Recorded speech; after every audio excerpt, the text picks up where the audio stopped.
Here at BoatLife on the Barrus stand, there's a great display of kit. Of course, it takes in the Quicksilver runabouts and inflatables, the Zodiac RIBs, hugely popular, of course, not only in this country, but globally. Great selection of those craft on display. And then the all-important outboard engines.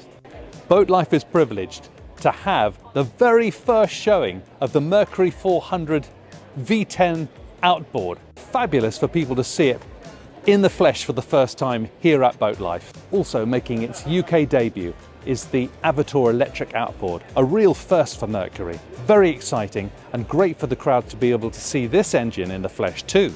It's an engine designed specifically for eco-friendly boating. Now that's got to be good.